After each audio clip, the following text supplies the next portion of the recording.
Заасан бацхан уу? Энэ удаагийн дугаартаа маш сонирхолтой драм, учир бүтүүлэг дүрлийн Lost in Stars гэх киног төвчлэн хүргэхээр бэлдлээ. Кино эхлэхээс өмнө сабд орж манай сувгийг дэмжээрэй. Хэфи болон түүний эхнэр лимузинаараа урмын нэг жил байгаа Зүүмнэд Азийн Барландия гэх нэгэн жижиг харалт байрлах амралтын газар тэмдэглэж байна. Гэтэл энэ үеэр Хэфигийн эхнэр Музи учир бүтүүлгээр алга болно. Музи алга болсон талаар орон нутгийн цагдаа нарт мэдэгдэж хурмын нөгөө тэмдэглэж байхдаа сургаггүй алга болсон гэж мэдүүлсэн ч гэмт хэргийн нотлох баримт байхгүй. Эхнэрийн зураг болон бусад мэдээлэл байхгүй гэсэн шалтгаанаар мөрдөн байцаалтыг явуулахаас татгалздаг.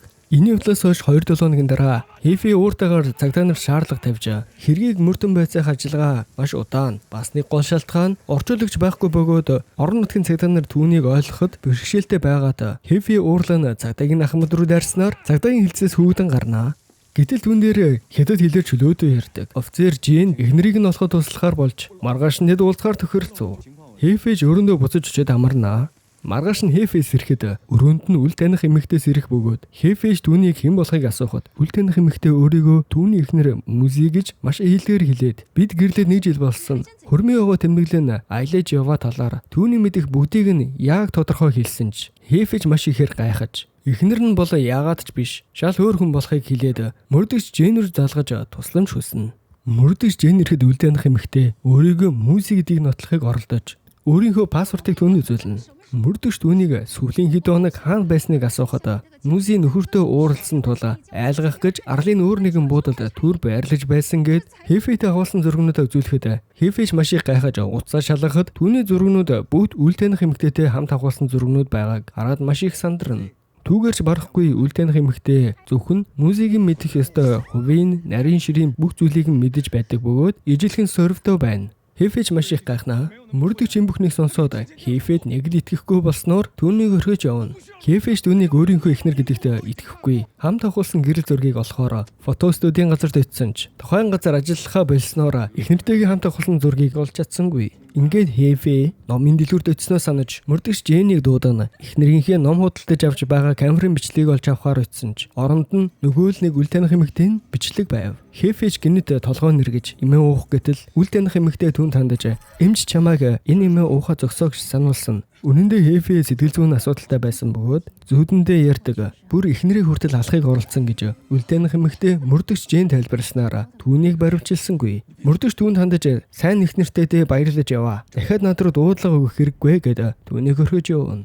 Тэр орой Хэфи баарнд ганц хундаг виски уугаа сууж байхдаа зурагтаар өмнөх өдрөд харалцсан эмэгтэй гарч байх бөгөөд маш сайн хүлж бөгөөд түүний нэрийг Чэнмэй болохыг зурагтаар гарч буй мэдээнээс олж мэднэ. Хэфи Чэнмэйнийг бильярд тоглож байгааг хараад түүнтэй очиж уулзсан ярилцсан. Хүмүүс ихэнхдээ өөр тохиолдсон зүйлсийг бусдад ярихдаа манай нэг найзад ийм зүйл тохиолдлоо гэж ярьдагтай гэж л Хэфи ч өөр тохиолдож байгаа зүйлсээ манай найзад туслалцаа хэрэгтэй байна гэд тусламж хүссэн хамтарч ажиллахаар болов.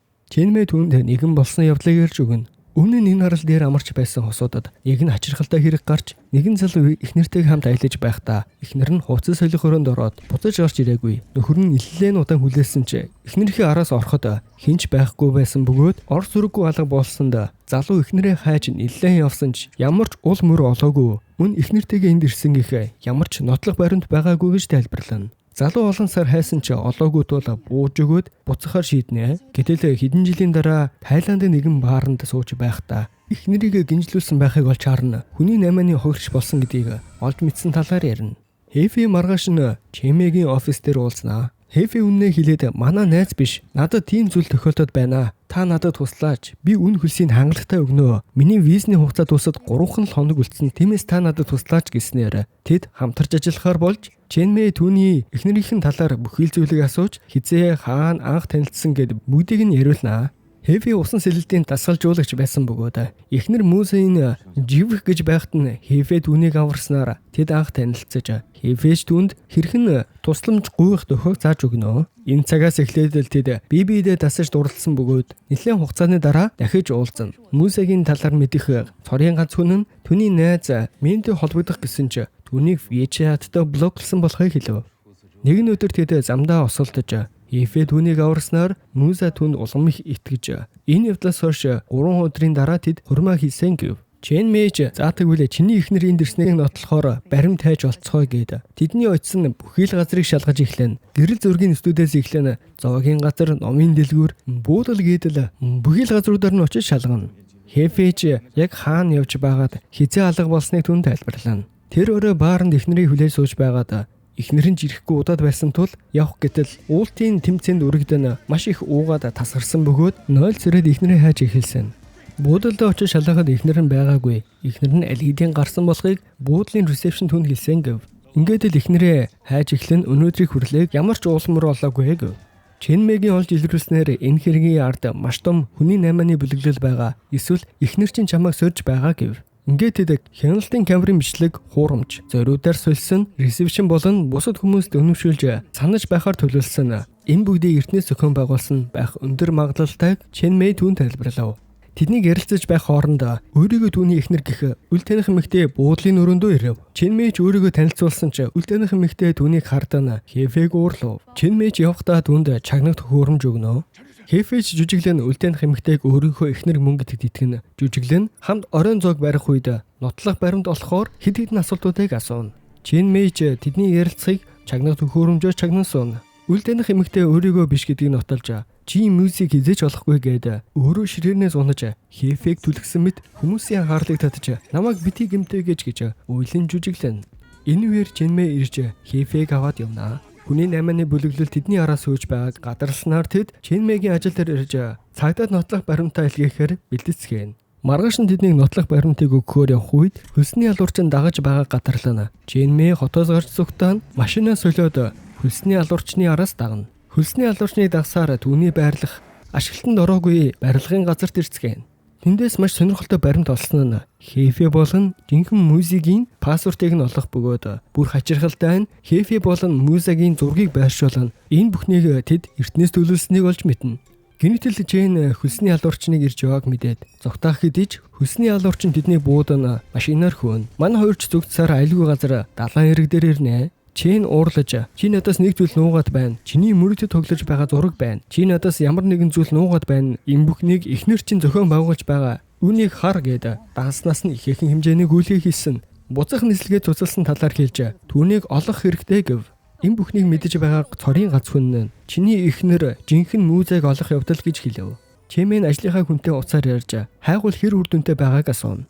За ингээд Хефэ ч өөрийнхөө түүхээ ярина. Бүх үнэн явдлаа түнд ярихаар шийднэ. Хасгаас эхэлсэн Хефэ мөрөдөд тоглож эхэлсэн ч эхэндээ хэдэн зуугаар нь олж байсан ч гэнэтэл азан харж өөрт байсан бүхнээ алдсан бөгөөд нэг ёсондоо хаан зогсохоо мэдэхгүй хэд их донцсноор маш их үр зээлэнд орсон гэв. Амиа орлохоо шийдсэн явж байхдаа музейтэй учирч түүнд дурлсан бөгөөд тэрээр миний амьдралыг өөрчилсөн. Музей түүнийг санхүүгийн асуудалтай байгааг мэдээд өөрийн хөрөнгөөс өгч үр зээлийг нь тооцоог нь төлсөн бөгөөд мөрөдөд тоглоом тоглохгүй гэж түүнд амласан гэв. Чен Мэж түнд итгэж цааш үргэлжлүүлэн хайхаар болцгоо. Маргааш нь Чен Мэй хөлсний алуурчны байгаа газрын талаар мэдээлэл болсноо танилцуулга бөгөөд тэд зүүн өмнөд Азад Кеймон гэх томоохон бүлэглэлийн нэг хэсэг бөгөөд хүний наймаа эд эрхт нь худалдаалахдаа маш өндөр зохион байгуулалтад ажилладаг тэднийг барихад маш хэцүү гэж тайлбарлана. Өөр нэг мэдэн тэдний гэрэл зургийг дарсан зурагчин олсон $2000 өгөөд нотлох баримтыг авахар болсон гэв. За ингээд тэд зурагчин дээр ирээд Хефэж эхнэртэйгээ хамт авахлан зураг олноо. Энэ өөр нэг шумбагч музейгийн зургийг харснаа та нар энэ нэмэгтэйг таних уу? Надаас шумбах төхөөрөмж аваад буцааж өгөөгүй гэж түнд гомдлолно. Чен Мэй чи үүнийг маш нухацтай шалгах гэхэд Хефэж чи хүн андуурсан байхаа явцгаа гэд нотлох баримтыг цагдаа Жэнд өгөхөөр явцгаана. Чен Мэй маш их бодлогошрно. Хефэ түүнээс ямар нэгэн зүйл нуугаад байгаа. Чам руу Кэй гэх хүн байнга залгаад байгааг мэдсэн. Чи надад бүгдийг хэлээч гэж маргах үед хөлсний алуурчин тэднэрүү дайрах бөгөөд гэрчиг буудан хөнөөгөөд манай хойч зүгтсаар өндөр хүрхрээн тулна. Хефэж хөл алдан доошоо ус руу үсэрч амьд гарна. Зүгтсаар буудалдаа ирнэ. Яг бичиг баримт болон бүх зүйлээ аваад явах гэтэл үл таних эмэгтэй юун дээр ирээд нэг гартаа шил барьсан байлаа. Хефэж түүнээс чи яг юу хүсэж байгаа юм бэ гэж асуухад эмэгтэй түүнд хандаж би чиний бүх эд эсийг хүсэж байна гэд толгоогоо шилээр зөхөх үед цагдаа нар ирж Хефэг баримтлан авч явна. Хефэж сэрэх үед нийцэслийн орон дээр хөдөлгөөнгүй хүлүүлсэн эмчнэр нийцэсэл хийхэд бэлтгэж байлаа. Хаалгач нэгдэж мөрдөгч Жэйн болон үл таних эмэгтэй мөн хөлсний алуурчнаар орж ирнэ. Тэд бүгд нэг баг бөгөөд эд эрхтний наймааны нэг хэсэг болохыг Хефэ сүүлд ойлгоно. Түүнийг амарч байх үед Сувилагчийн хувцастай Жинмен нууцаар орж ирнэ. Жинмен туслахаас өмнө түүнээс чи надаас нэг зүйл нуугаад байна. Чамайг тэд хүн амны хэрэгт сэжиглэж байгаа. Үнээс гарах зөвхөн ганц л арга бол чиний жинхэнэ эхнэрийг олох явдал чи надад эхнэрийн хаана байгааг л хэлчих. Тэгвэл би чамд тусалж чаднаа. Чи эхнэрийн хаана байгааг мэдэж байгаа гэдэг. Шумбалтын 2 ширхэг төхөөрөмж авсан нэг нотлох баримтыг түүнд үзүүлнэ. За ингээд манай залуугийн үнэн төр хэл болно. Анхнаас энэ бүхнийг Хефе төлөвлөсөн бөгөөд Музе бол маш том группийн боссын ганцхан охин. Гэхдээ ослын улмаас тэд нас барж Музе бүх хөрөнгийг эзэмших болсныг сонин дээрээс олж мэдээд эхнэр Музетай танилцахаар бүх төлөвлөгөөг боловсруулж түүний итгэлийг болохоор шийдсэн байлаа. Хаан юу хийдэг, юунд дуртай вэ гэдэл түүнийг маш сайн судалж зам дээр гарсан ослыг хүртэл зохион байгуулсан байлаа. Жинмен түүнээс би Музег олоод нотлох баримтыг аваад ирье. Чи түүний хаана байгааг л хэлчих. Үгүй бол би чамд тусалж чадахгүй. Эд эрхний 8-ачид чамайг алах болно гэд хагалгаа эхлэхээр тохиолдол дуугарч Хефеж маш их айж цочирдана. Моши гэрэл замхагт би түүнийг үлдээсэн гэж үнэнээ түүнд хэлв. Би түүнийг Моши замхагт үлдээхээс өөр сонголт байгаагүй гэд бүх үнэнээ хэлнэ. Яг үнэндээ манай хүн дахиж тоглохгүй гэж эхнэртэй амласан ч нууцаар мөрөдө тоглож Кэгийн хүнд маш их хэмжээний өрөнд орсон тул эхнэрээсээ тусламж хүссэн ч эхнэр нь чи надад амласан амлалтандаа хүрч чадаагүй гэд маш их уурлан түүнээс салахаар шийдэнэ. Хефе тэрээр нууцаар эхнэрийнхээ өрөөнөөс салах гэрээг олсноор түүнд нэгэн санаа орж ирсэн нь эхнэрийг Балсарын алил явж байгаад алга болсон гэж итгүүлэхээр энэ бүхнийг Хефе төлөвлөсөн болохыг илчлэв. Мань хүн бол ямар ч авралгүй мөрөдө тоглоомд донтсон хөгийн хулгайч болж таарав. Хефеж хүлээсээ тайлж мэцэлсэн өрөөнөөс гарч ирэхэд нөгөө цагдаа үлдээнх эмэгтэй хүсний алуурч нь бүр гэрч хүртэл юу ч болоогүй мэд тэд бэлтгэлээ хийж зогсож байгааг хараад Хефе маш их цочирдана. Энэ бүхний зохион байгуулсан хүн үнэндээ эхнэр Музегийн хамгийн сайн дотны найз болох Чэнмен бөгөөд Чэнмен Музенаар хар багасаа найзалсан сайн найзууд байсан бөгөөд Чэнмен алдартай жүжигчин найруулагч болж Нью-Йоркт ажиллах болсноор түүнийг явсны дараа холбогдохыг оролцсон ч ямар ч хэл сурггүй алга болсон тул Чэнмен түүний араас нисэж Барландийн аралд ирэхэд түүнийг алга болсныг олж мэднэ. Ингээд Чэнмен багийнхнагаа авч ирнэ. Энэ бүхнийг маш нарийн төлөвлөсөн. Учир нь мөрөдө тоглоомд донтсон хүн тийм ч амар буугаад өгчихгүй гэж Чэнмен мэддэг тул Музег олохоор ажиллагааг эхлүүлсэн байна. Ингээд цагдаа нар ч ирж Хефег баримтлан авч явна. Ирлийн багийнх нь Мошигийн цамхаг доогоор шумбаж далайн гүнд цоошлогдсон нас барсан Музегийн цогцсыг олно. Чэнмен хорих газарт Хефе дээр ирээд миний хамгийн сайн хайртай найзыг минь хүнөөсөн мангас гэж хэлээд Музегийн зүүж байсан тэмдэглэгийг түүнд өгөөд явна. Хефе түүнийг дагуулan далайн гүн шумбаж байхдаа Музег торонд хорж цоочилж үлдээгээд явна. Манай хүнч бас л хүйтэн сэтгэлтэй новш юм.